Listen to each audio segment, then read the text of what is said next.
로마서의 주제를 크게 네 가지로 나눌 수가 있는데요. 첫 번째는 믿음으로 의롭게 인정을 받는다. 칭의가 첫 번째 주제고, 두 번째는 그 칭의를 받은 사람은 거룩하게 살아가야 한다. 성화. 그것이 두 번째 주제입니다. 그리고 세 번째 주제가 오늘 다룰 선교입니다. 자, 함께 따라하시겠습니다. 칭의, 성화, 선교. 로마서에서 선교를 발견하지 못하면 로마서를 이해할 수가 없어요. 왜냐하면 하나님은 우리를 왜 부르셨는가, 왜 의롭게 하셨는가에 대한 답이 바로 선교이기 때문입니다. 우리를 의롭다고 하신 이유는 나만 구원받고 나만 복받으라고 한 것이 아닙니다. 마치 이스라엘을 하나님께서 왜 택하셨는가, 그 질문을 할 때 똑같은 답을 할 수 있어요. 이스라엘을 택하신 이유는 이스라엘 민족을 구원해서 그 민족을 통하여 그 복이 이방으로 흘러가게 하기 위한 선교적 목적으로 그 민족을 부르신 것입니다. 마찬가지로 이 자리에 앉아 있는 분들은 왜 하나님이 여러분을 이 자리에 앉히셨냐면, 여러분을 구원하셔서 여러분을 천국 백성 삼을 뿐만 아니라 여러분을 통하여 여러분 가족, 이 나라의 민족, 세계의 민족 열방이 하나님의 자녀가 되게 하기 위한 선교적 부르심으로 여러분을 부르심을 믿으시길 바랍니다. 그래서 칭의는 우리가 아무것도 모를 때, 죄인들일 때 하나님 은혜로 우리를 택한 축복된 자리에 우리가 앉는 거라면, 성화나 이 선교는 우리의 사명과 같은 거예요. 근데 성화조차도 우리가 스스로 할 수 없기 때문에, 우리는 근본적으로 죄악된 존재이기 때문에, 지난주에 우리가 로마서 8장 26절을 통하여 성령께서 어떻게 우리의 성화를 도우시는지를 말씀을 드렸어요. 여러분 기억나시죠? 로마서 8장 26절 한번 복습하겠습니다. 시작. 이와 같이 성령도 우리의 연약함을 도우시나니 우리가 마땅히 기도할 바를 알지 못하나 오직 성령이 말할 수 없는 탄식으로 우리를 위하여 친히 간구하시느니라. 아멘. 여러분, 성령님이 한 달 동안 여러분을 위해서 간구하신 것을 꼭 기억하시기 바랍니다. 자, 2월 달도 성령님은 여러분을 위해서 계속 간구하실 거예요. 자, 그 하나님, 그 성령님 기억하면서 여러분도 기도의 자리로 나오시기를 축원합니다. 그러면 이렇게 성령께서 우리를 칭의로, 성화로 인도하시는 진정한 목적은 뭐냐? 여러분만을 위해서가 아니라 여러분처럼 또 다른 사람들이 하나님의 자리로, 의의 자리로, 성화의 자리로 와야 하기 때문에 여러분을 부르신 거라고요. 자, 이스라엘이 이 목적을 처음부터 알았습니다. 하나님께서 세계가 다 내게 속하였으니 너희가 내 말을 잘 듣고 내 언약을 지키면 너희는 모든 민족 중에서 내 소유가 되겠고 내가 내게 대하여 제사장 나라가 되며 거룩한 백성이 되리라. 너는 이 말을 이스라엘 자손에게 전할지니라 라고 하면서 이 거룩한 백성이 되는 그 길을 가르쳐 주셨어요. 그리고 나서 뭐라고 말씀했냐면, 아브라함에게 부르신 그 목적대로 세계가 다 너희처럼 나에게 돌아오게 될 것이다 라고 그 사명을 주신 거예요. 그런데 안타깝게도 이스라엘은 하나님의 그 은혜와 복을 자기 것만으로 여겼습니다. 이방 민족에게 그 복을 흐르게 하는 것에 반응하지 않았어요. 다시 말하면 선교적 부르심에 불순종했습니다. 그 결과가 무엇이냐면, 하나님은 이스라엘을 흩어버리셨어요. 나라를 빼앗아 버렸습니다. 세계 최고의 민족의 자리에서 오히려 조롱과 저주의 자리로 전락시켰어요. 여러분, 2500년 동안 나라를 잃어버렸다는 것은요, 사실상 소생 불가의 민족으로 만들어 버린 거예요. 그 이유는 뭐냐면 사명에 반응하지 않았기 때문에. 오늘날 여러분은 하나님의 은혜로 칭의의 자리로 왔고 성화의 자리로 앉았습니다. 근데 세 번째, 이 선교의 부르심에 반응하지 않는다면 제2의 이스라엘과 같이 하나님이 흩으십니다. 이것을 오늘 여러분 깨닫기를 주 이름으로 축원합니다. 사명을 버린 자는 하나님이 복 주실 이유가 없는 거예요.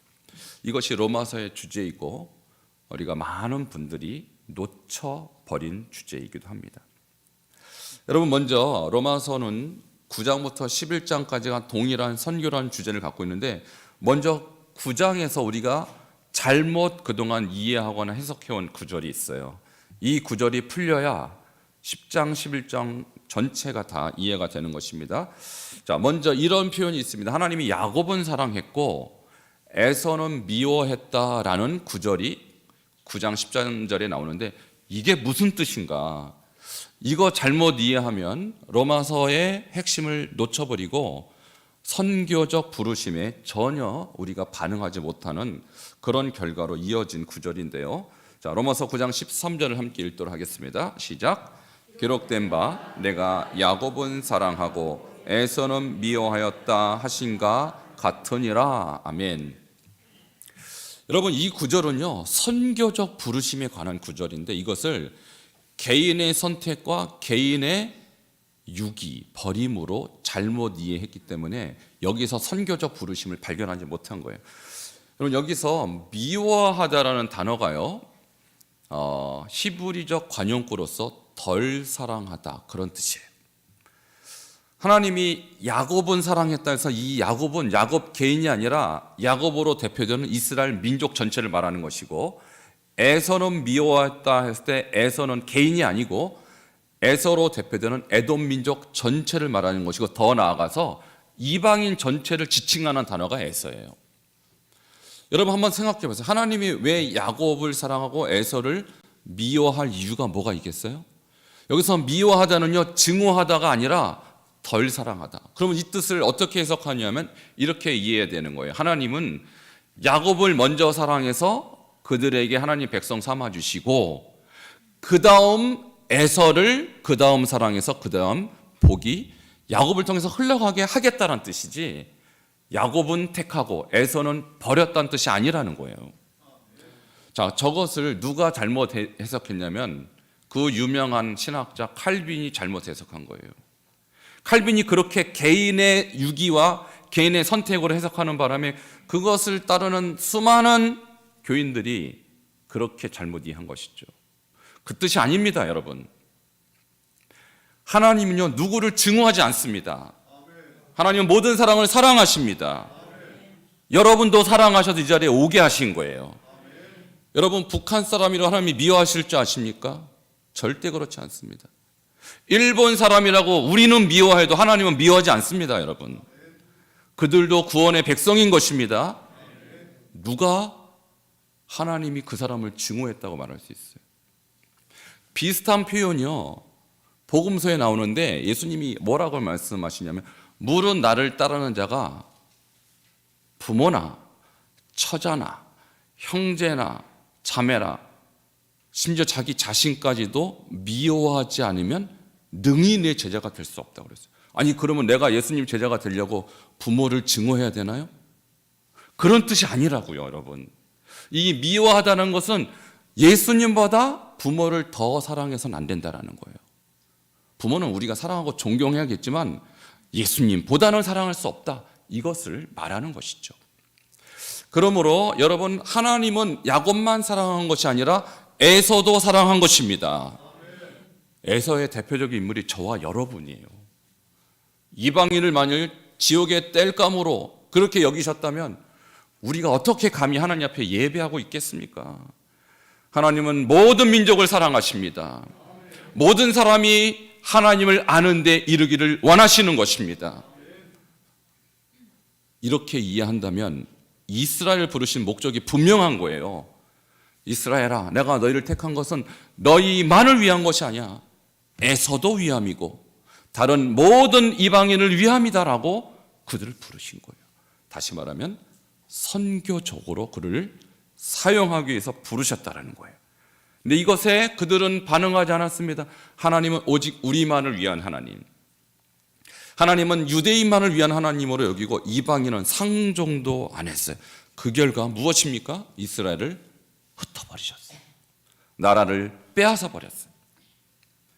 여러분, 이 자리에 여러분이 앉아 있다는 것은요, 하나는 칭의의 은총이고 하나는 성화의 은총이지만 세 번째 단계 선교적 부르심이 여러분에게도 있는 것입니다.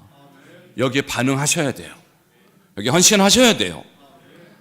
그저 내 은혜, 내 축복, 내 영광만을 위해서 주님이 십자가에 죽은 것이 아니라는 사실입니다. 자, 이 말씀을 이해했다면 여러분이 이제는 하나님의 마음을 조금 안 거예요. 조금 안 거예요. 이스라엘은 불순종했습니다. 그러면 하나님의 선교 계획은 틀어진 걸까요? 하나님의 열방 선교의 계획은 여기서 중단해야 되는 걸까요? 그렇지 않습니다. 우리 하나님에게는 다 대책이 있어요.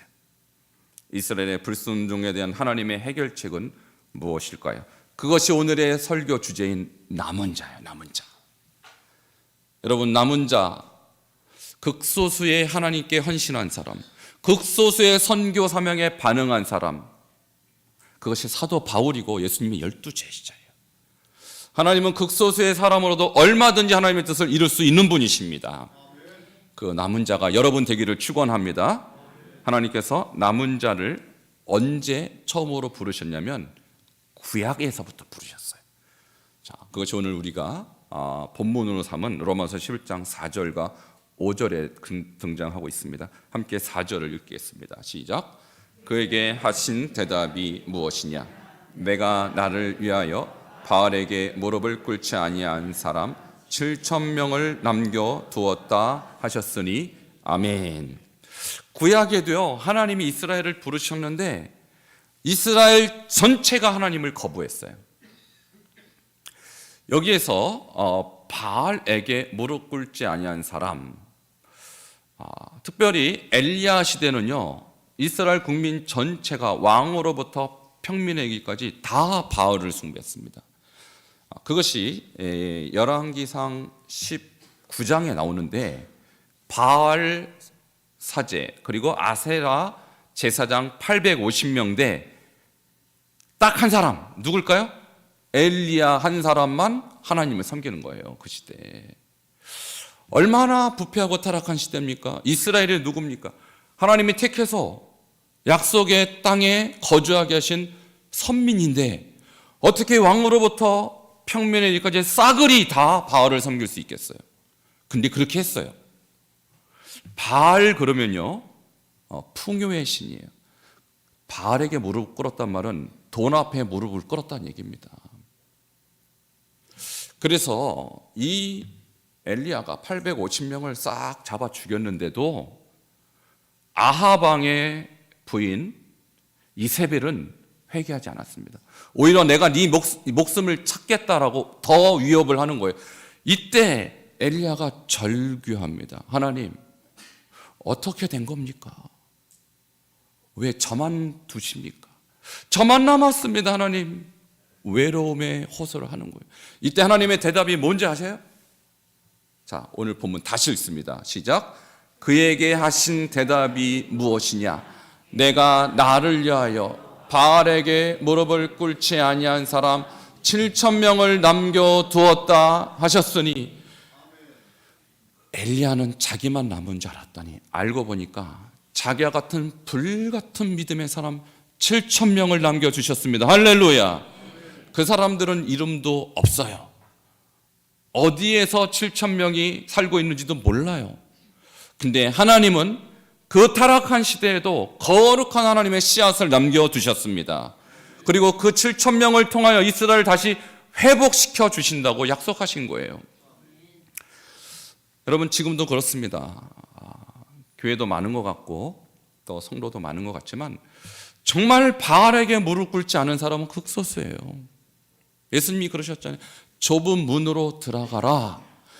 멸망으로 인도하는 문은 크고 그 길이 넓어 그리로 들어간 자가 많고, 생명으로 인도하는 문은 좁고 길이 협착하여 찾는 자가 적으니라. 적습니다. 바알에게 무릎 꿇지 않았다는 것은 내가 돈보다 주님 섬기겠다는 얘기거든요. 여러분, 이 시대 정말 돈보다 하나님, 돈보다 예수 그리스도 쉽지 않습니다. 물질의 가치가 너무나도 커진 시대에 오직 예수로만 내 인생을 헌신하겠다. 얼마나 어려운 결단입니까? 그러나 저는 우리 반석중앙교회는 오직 예수만 믿고 예수로 만족하는 공동체가 되기를 바랍니다. 이것이 바로 바알에게 무릎 꿇지 않은 7,000명의 헌신자의 삶이에요. 그래서 우리 교회의 비전 12사도, 300용사, 7,000 헌신자, 바로 그 사람들이에요. 저는 우리 교회 성도가 10명이든 아니면 100명이든 1000명이든 숫자에 관계없이 이 자리에 앉아있는 모든 분들이 바알에게 무릎 꿇지 않기를 축원합니다. 여러분, 교회가 크다고 좋은 게 아니에요. 작다고 형편없는 교회가 아니에요. 앉아있는 사람들이 누구냐가 더 중요합니다. 그 사람들 12사도면 되는 거예요. 그 사람이 300용사면 되는 거예요. 그 사람이 바알에게 무릎 꿇지 않은 7,000명이면 되는 거예요. 그래서 12이든지 300이든지 7,000은 상징적인 숫자예요. 절대 숫자가 아니에요. 하나님이 보실 때 그 7,000명은 한 사람일 수도 있고 10사람일 수도 있는 거예요. 다만 그 사람이 바알에게 무릎 꿇었느냐 안 꿇었느냐가 중요한 것입니다. 여러분, 물질 앞에 비굴하게 무릎 꿇지 말고 예수로 만족하시기 바랍니다. 그리고 예수님 주신 사명에 반응하시기 바랍니다. 저 7,000명은 사명을 위해서 주님 앞에 인생을 건 사람들이에요. 그래서 무릎 꿇다란 말은 예배하다, 순종하다, 그런 뜻이에요. 여러분, 예배는 드리지만 교회는 나오지만 누구에게 순종하십니까? 오직 하나님께 순종하시기를 축원합니다. 자, 5절로 넘어갑니다. 5절 시작. 그런즉 이와 같이 지금도 은혜로 택하심을 따라 남은 자가 있느니라. 아멘.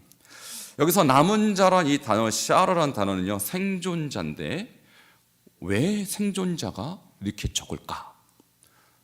죄에 무너지고 물질 앞에 무너지고 사명보다는 오직 자기 영광, 자기 건강, 자기 만족으로 살아가는 사람은 다 죽는 거예요.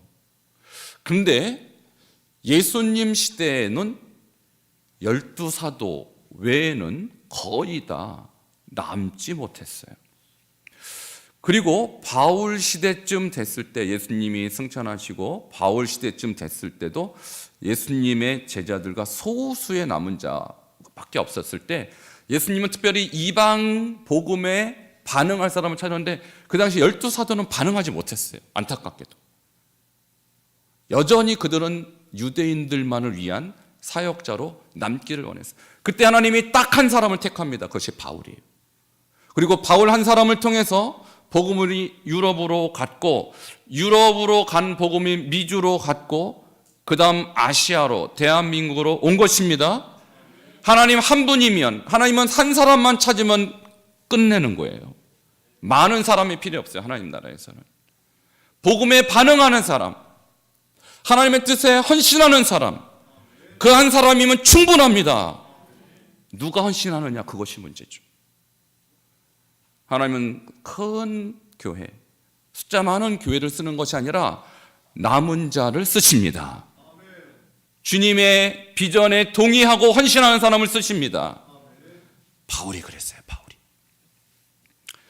저는 우리 교회가 남은 자 공동체가 되기를 바라요. 부흥하는 교회는요, 숫자가 부흥해서 부흥한 것이 아니라 하나님 말씀에 반응해서 부흥하는 거예요. 우리 영혼부터 부흥하는 것이고 부흥의 긍정적인 결과가 바로 선교라는 거예요. 자, 그러면 우리는 이제 이 선교의 열매로 우리가 복을 받았는데 어떻게 우리 이방인들은, 선교의 축복을 받은 이방인들이 어떤 자세를 가져야 합니까? 자, 이스라엘은 하나님께 거역함으로 버림당했습니다.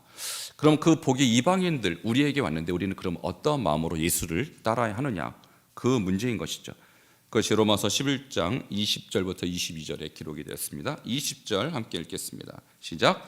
옳도다 그들은 믿지 아니함으로 꺾이고 너는 믿었으므로 섰느니라. 높은 마음을 품지 말고 도리어 두려워하라. 아멘.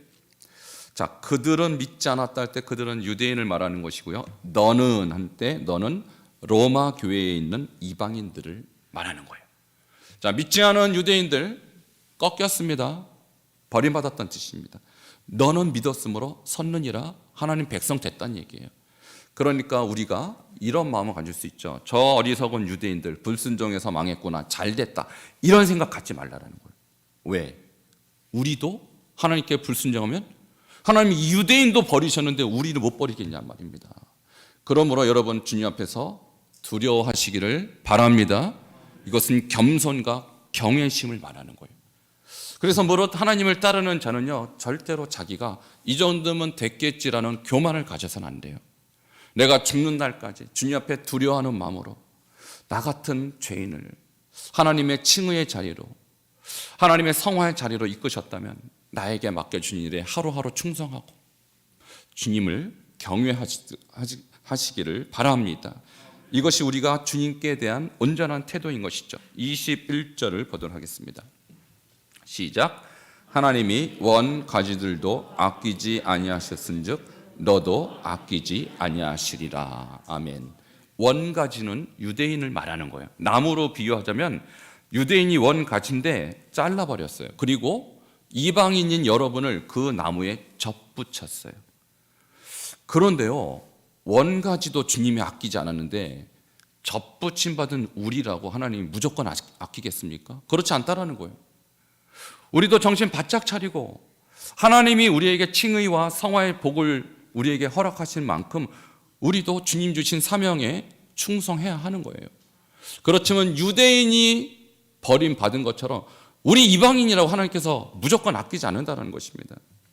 22절로 넘어갑니다. 가장 중요한 본문 중에 하나인데요, 로마서에서 함께 22절 읽겠습니다. 시작.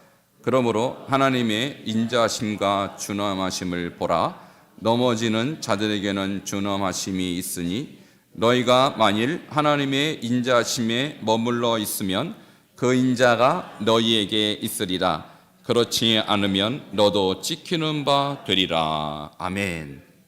자, 하나님의 인자하심과 준엄하심을 말하고 있는데, 인자하심은 하나님 앞에 은혜를 받고 그분이 우리에게 주신 사명에 순종하는 자는 그냥 인자하심이 유지가 되지만, 그 사명에 순종하지 않은 자는 준엄하심을 경험하는데, 여기서 준엄하다가 바로 자르다, 맨 마지막에 찍힌다, 그런 뜻이에요.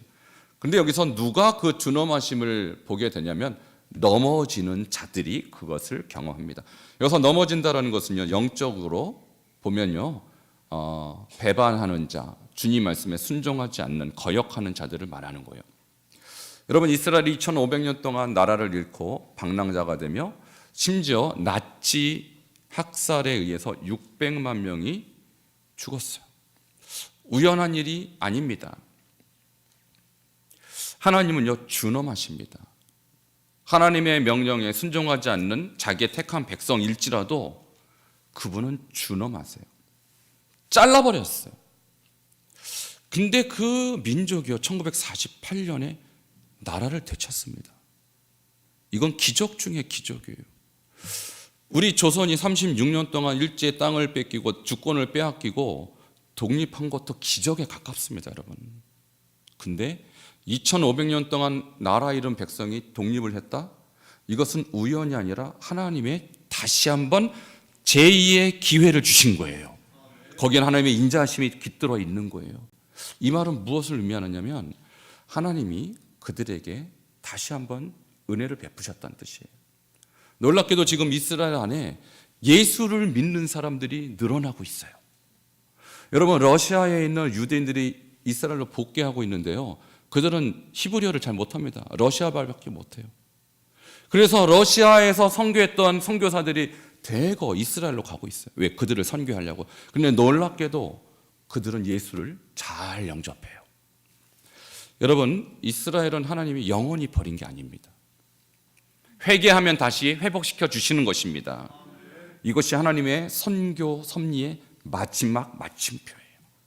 이스라엘이 돌아오고 있어요. 이스라엘이 회복되고 있어요. 이것은 선교가 종착지로 가고 있다는 증거입니다. 우리가 이 말씀을 듣고 무엇을 깨달아야 되냐면, 하나님은 남은 자 한 사람을 통해서도 이렇게 선교를 회복시켜 가고 계시는구나. 오늘 우리가 이 자리에 앉아 있는 것은 여러분도 이 선교에 동참하라는 하나님의 권면이요, 하나님의 명령이에요. 우리 교회는 그저 이 자리에 와서 축복받고 돌아갈 사람들이 모이는 것이 아니라 하나님의 선교 명령에 반응할 사람들이 남아 있어야 돼요. 그분들이 남은 자이기 때문입니다.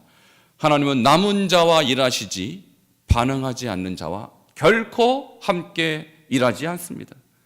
우리 교회 성도가 100명이든 1000명이든 하나님의 선교 명령에 반응할 때 우리 교회는 남은 자 공동체가 될 것이며 하나님 나라 영광을 위해서 값지게 쓰임받는 공동체가 될 것입니다. 그런 교회가 되기를 주 이름으로 축원합니다. 기도하겠습니다. 로마서의 세 번째 주제 선교, 많은 사람들이 보지 못한 주제입니다. 그러나 로마서는 우리를 선교로 초대합니다. 칭의의 은총을 받은 자, 성화의 은총 가운데 거하는 자는 이제 선교라는 하나님의 명령 앞에 자기 자신을 대면해야 됩니다. 주님, 내가 그저 내 축복, 내 영광, 내가 가야 할 천국을 위해서 존재하는 존재가 아니라 주님의 명령을 위해서, 주님의 사명을 위해서 존재하는 존재임을 믿고 우리도 선교하는 교회, 선교하는 삶을 살 수 있도록 주님 앞에 헌신을 다짐하는 기도를 올려드리도록 하겠습니다. 하나님 감사합니다. 주님께서